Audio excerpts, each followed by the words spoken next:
And we are back on the show here. Me, Hugh, Sandra here, and Hunter Williamson is joining us here. And Hunter, I know you do so much. You're a psychic, an astrologer, and a designer. And a bad temper. Everybody in Cabbagetown can attest to that. Because of the Leo something or other. Leo ascendant, 20, I think it's 28 degrees on the Prussian sun. So would be sitting around almost Virgo. So it'd be sitting probably around the 20th or 19th, he said, of August, if you were to look at it in detail. And Martha Stewart's the opposite as me. She's double Leo with Capricorn ascendant. So her and I would have quite the disagreement. Well, that's why she went to jail, and you are walking around. I haven't gone to jail yet. And then we're still underwear. But if you ever do, it'll be. Okay, sorry, I had to throw that in. I had to throw that in. Forget it. I'm not even going to comment. Friends of mine out there will be laughing their heads on that. I was just going to say, if you ever do go to jail, she'll be on her way out. You can wave. Oh, she'll be coming out, and you'll be going in. She's a great teacher. Any woman that knows 3,000 plants in their Latin name, I'd buy her Starbucks. Well, wait a second. I think you would owe Marcus one too then, because Marcus, I'm sure, has. Oh, he must. He should meet Martha. He probably knows. Yeah, Marcus and Martha. Wow, that would be an interesting combination, huh? He should meet a friend of mine. A friend of mine's another one that's brilliant. She owns a beauty supply company, Dana Panos. She is brilliant in regards to chemicals. You know, she'll tell you right away, don't give this to the dog, because we were talking about dogs earlier. Yeah. Give them a baby aspirin. It's exactly the same thing. Wow. She's the girl to ask. Wow. Okay. Well, we'll get her on the show sometime. Yeah, she's going to come on one day. I'm going to get her to call you. But let's talk about, before we get into the stuff that you're going to be doing coming up in the next couple of weeks. Before we came on, you mentioned these are interesting times for everybody. Is that what you said? One of the things that's happened, as a fellow of your guests has also agreed with me upon, I'm sure, is the fact that we have, my philosophy about astrology is that I look at it in very different ways. I don't count every second move of the moon. I get caught up in the whole story because I look at that with my readings. Okay. First of all, I will tell people right now, we're going to go through a world trouble about money again. It'll probably hit the proverbial fan by the end of August, beginning of September during Virgo again, because Uranus is in Aries. Uranus in Aries is a beginning. It's the beginning of how things have to recycle themselves. And here we've got, old man Saturn, which is its lower incarnation, sitting in Scorpio, fighting all of this, right? So you've got all the powers that be of post-World War, North America and, Eastern and Western Europe have gone through this huge transformation. That will not work. The financial structures that were put into place will not work the way they did. It doesn't mean that things are going to all collapse. Many people became very successful during the Depression. Mm-hmm, mm-hmm. We are only 2 and a bit years into Uranus and Aries. It took 4 years from 1926 to 1929 for the economies to really go through the severity that they did. It probably also somewhat provoked, but we won't get into a political discussion. Okay. But as you know, the president at the time tried to do everything he could to prop up the American economy, and it went through his fingers. I believe it was President Coolidge. So we're in that sort of transformation. Okay. It happened in the 1840s. It happened in the 1770s. So is Obama going to be a fall guy too? Let's be honest. I mean, human beings, we're carnivorous beings. I've gone on about this with you guys before. We got to get away from this nonsense that we're not. We are part. I've always believed that we have alien involvement, and we are carnivorous beings, either Precambrian man or whatever you want to call it. We have eye, teeth, we eat flesh. You're a vegetarian, that's fine, but we were formed the way we're formed. So what's going on is you've got the powers that be that cling and clutch, right? And then there's those that are wanting to control that. So there's this whole philosophy behind attainment, get, have, etc. Okay. So all of that's being reviewed. It's about showing a review of what's gone on, why, what's happening, and where we go from here. Okay. Uranus and Aries really is the age of Aquarius that everybody went on about when we were kids. We're in it now. Okay. This is the age of Aquarius. So what does this mean, Hunter? I think it's very enlightening. I mean, since we hit the Chinese New Year, that beautiful new moon, which was also very turbulent for a lot of people. January the 8th, 9th, 10th, it moved into by the 10th. Okay. It was very turbulent. I mean, for me, of course, I told you my little boy was poisoned, my little dog was poisoned, but it actually awakened my life. My life started to expand itself, and it's exploding. It's going like this. It's just completely opening. Wow. Other people are going through difficulty. Yes. I've had a lot of clients come to me, they're sun sign Libra, that are in a very, very difficult station in regards to what do I do from here? Where do I go from here? Pisces are really confused because, of course, Neptune is home, and they're going through I don't know what I love, what I feel, what I need. They're looking for something on some level. You know what I'm saying? Cancers are actually going to be in a very strong station because you've got Jupiter's move, Virgos as well. Virgos have come to a light of day. Have they? The big thing is about passion and allowing it, right? Yeah. Really? Allowing vulnerability. You give me a funny look there, Hunter. Allowing vulnerability. Allowing vulnerability. Yeah. What were you saying? Wow. We cannot. Would you like me to destroy the unit, Creator? I mean, repair the unit. Repair the unit. So anyway, no, it's just, I think it's fascinating. I mean, I've done this a long time. I've done it for 24 years. Meeting people and meeting famous people, never advertised, didn't really want to advertise. And I think it was a calling. I've always believed that doing readings for me was a past life issue, that it was a payback for something, definitely. And it was sort of a cognizant interaction. But now, things have changed, and now it's about a different level of expression. Because there was always the artistic and there was the readings. There was the artistic and the readings, and they fought one another. Having been in the entertainment business, and I've had a few creative careers.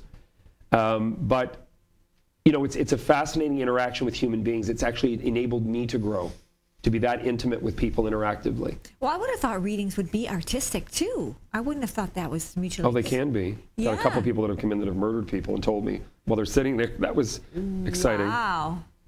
A little exciting. Well, I guess that was many years ago. But you have to maintain confidentiality too, right? Yes, there's a confidentiality act that most people don't adhere to, but you can actually be charged if you discuss people's private business. People don't know that. Wow. There is a confidentiality act. There's many different acts in regards to laws that are different from America to Canada to Britain. But I mean, I've had clients come in that have discussed things, and I said, you have to really watch what you do say, because, I'll talk about stories. I would never discuss the person. Most people don't know. Like if I'm talking about somebody having been a Leo going through this, it's in familiarity to the person sitting with me, then they get the idea of what I'm speaking about. They'll never know who I mean. That person's not discussed. Okay. And yes, we have a psychic fair Wednesday. Yes. And where is the psychic fair? It is correct me, I'm sorry, I don't have the exact information about the address on Eglinton. It is near Redpath, east of Yonge and Eglinton, on the north side. There'll be a sign outside. Starts at 4 o'clock till 8 o'clock.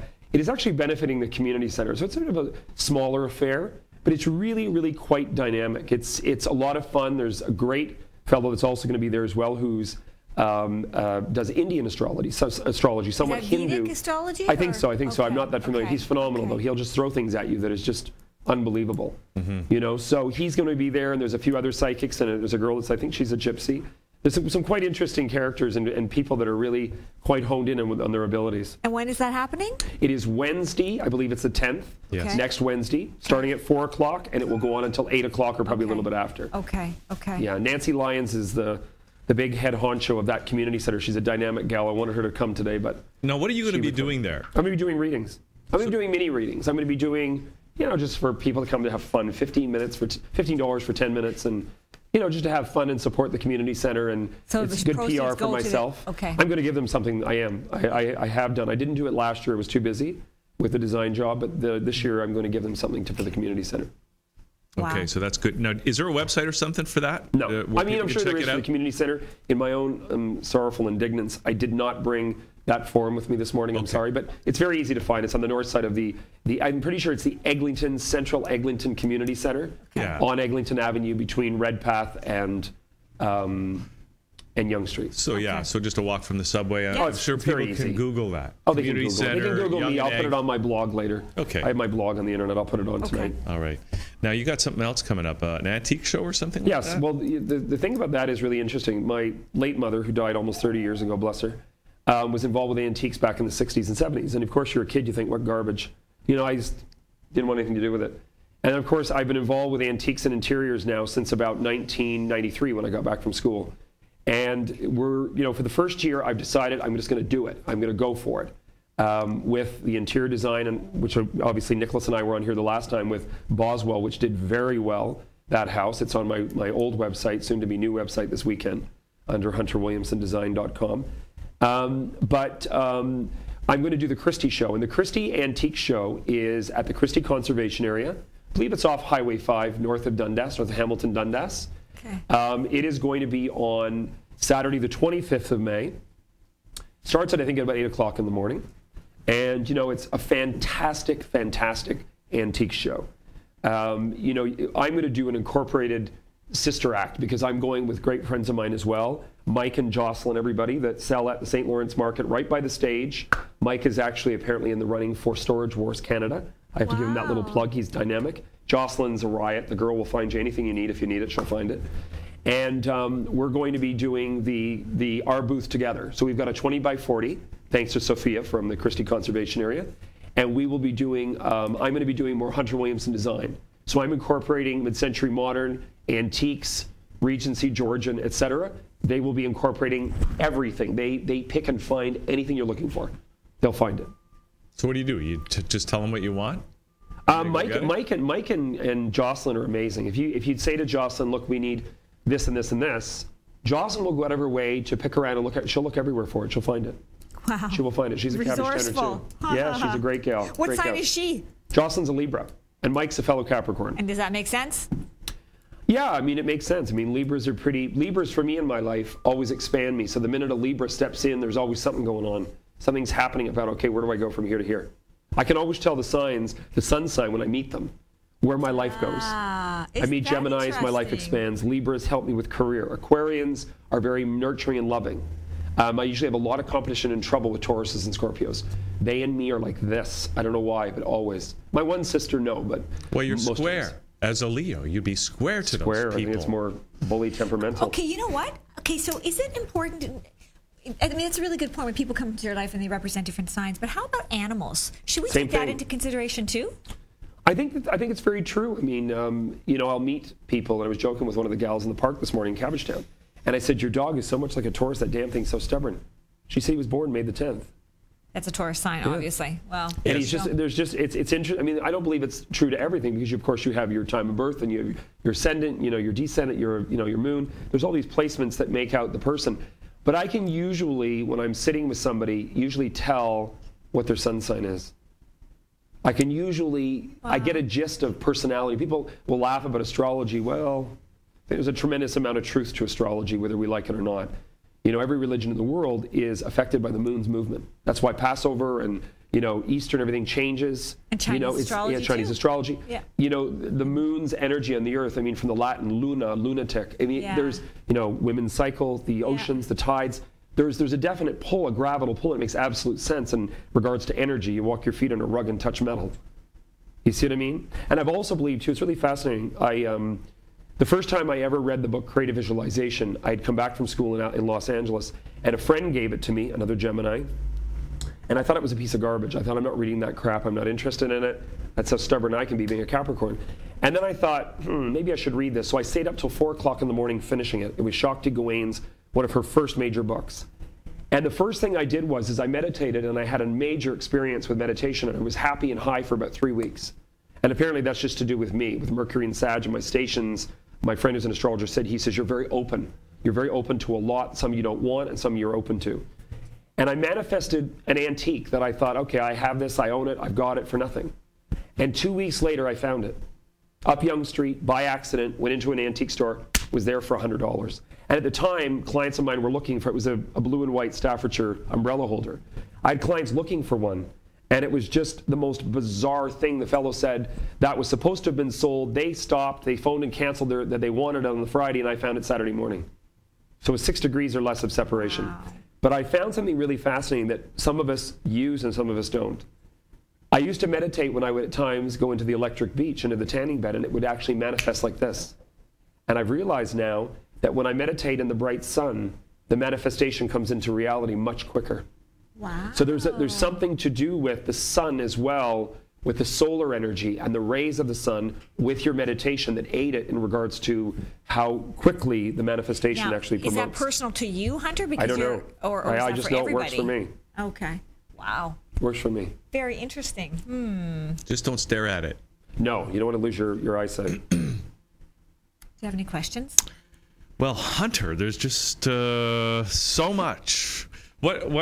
So people, okay, first of all, let's give people the information because obviously we talked about April 10th. They can look it up on your blog, Hunter Williamson Design. But you're looking to buy some antiques too, right? Well, one of the things that I am doing is my specialty really is antique holiday. I've been involved with that for many years. What does that mean? Well, antique holidays is ornaments that were linked to that time. So antique Christmas ornaments, especially the wire-wrapped ones, feather trees. The Germans used to take feathers because the tree scarcity in Europe because of Christmas and cutting Christmas trees down was really at its worst in the 1860s and 1870s. So they started to adapt feathers from chickens, and they would actually dye the feathers, and they would strip them, and then they would glue them in a circle, and they looked like a pine tree. And they would use bendable wire on a stick center, like a dowel center, and they actually look adorable. They really do. So I buy those and sell those. Where would you find those? Oh, they're everywhere. There were so many of them. I even found one at the Goodwill store once. I walked in and found one and sold it for a blessed fortune at that time. Things are not worth the amount they were sort of pre-2004.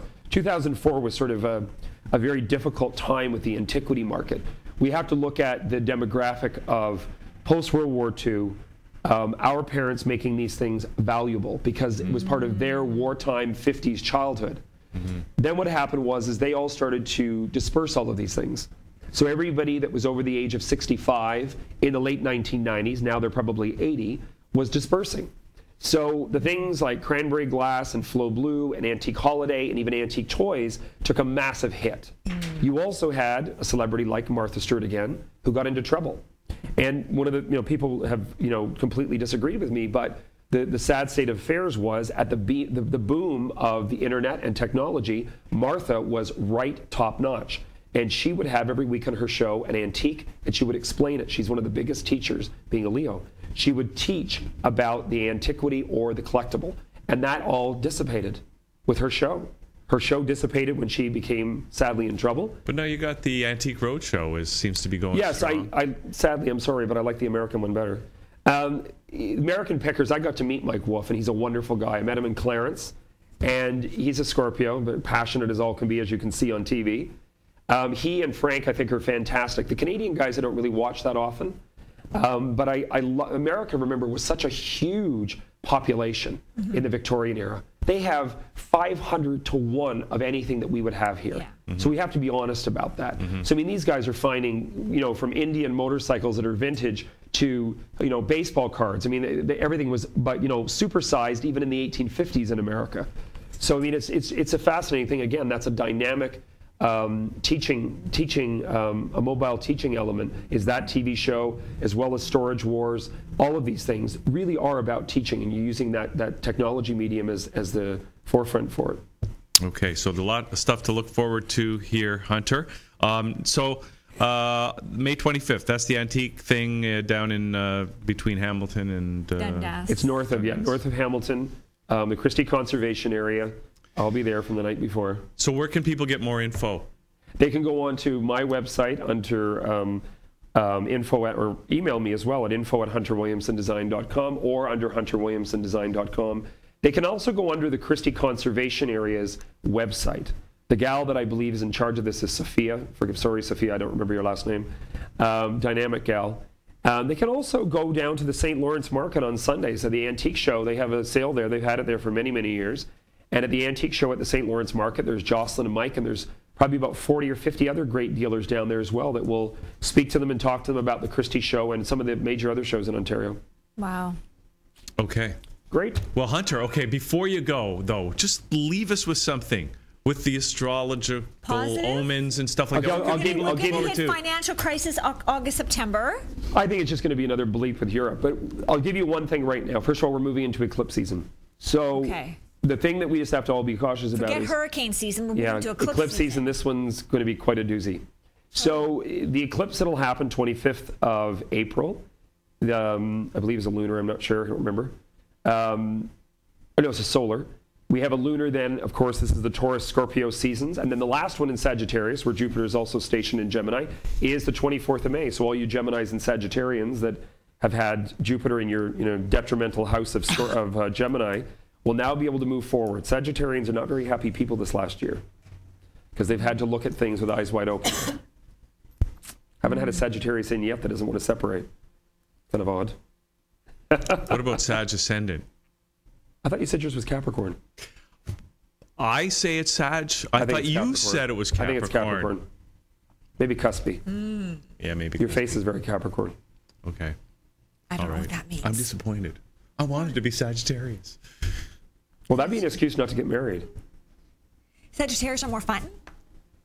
I like Sages. My mother's a Sag, my birth mother. Capricorns. Two of my close friends are in Cabbagetown. Marie, who's out there watching from Ireland. She's Marie. on Spruce Street, or sorry, on Sumac Street in Cabbagetown. Yeah, Sagittarians, I think, are a lot of fun. I have a little bit of Sag in me because I'm the 22nd of December. I have quite the temper. Capricorns are grounded, right? I think they can be. It depends on the degree, though. Practical. Yeah, you meet people like Dolly Parton, who really, to me, is more like an Aquarius. I mean, she's on the last day of Capricorn. I mean, sign is so complex because you have so many degrees. I mean, to me, it was an old philosophy that Robin Armstrong, another famous astrologer in Toronto, talked about years ago. He said the true sign of most people is the person born the first day of the month, right in the center. So January 1st, Capricorns, you will get nowhere fast when it comes to money. So you meet somebody that's, February the 1st, they are an Aquarian. Now, that doesn't mean that they don't have so many degrees within their whole astrology breakdown. But usually when you do meet somebody that's that first day, their personality traits pretty much, are based upon the sun sign that they're born under. And then everybody else is a mix. Is that what Well, you're we're saying? all the mix. I mean, the only person I've ever met in my life, honest to God, was I met a woman, and she had 6 houses in Scorpio. So what does that mean? A lot of sex and death. A lot of sex and death. Don't ever annoy her. She'll sting. Oh, my God. Talking about the most vindictive person after 3 glasses of wine you've ever met. Wow. Let's get her on the show. Yes. Okay. That's great, Hunter. Thank you. Thanks, for doing guys. this. Thanks so much. Thank You're you. welcome. Thank you. Thanks, darling. You. HunterWilliamsonDesign.com, the new website. And we are going to take a little break and come back with a reptilian, shape-shifting, Live in alien, the house. hybrid In the house. astrologer and alchemist. In fact, we may be Master energy shape-shifting. healer. We're going to shapeshift and be them, and then they're going to be us. Yes. So they're going to be sitting in this chair, and we'll be sitting So over stay there. tuned. We'll be right back.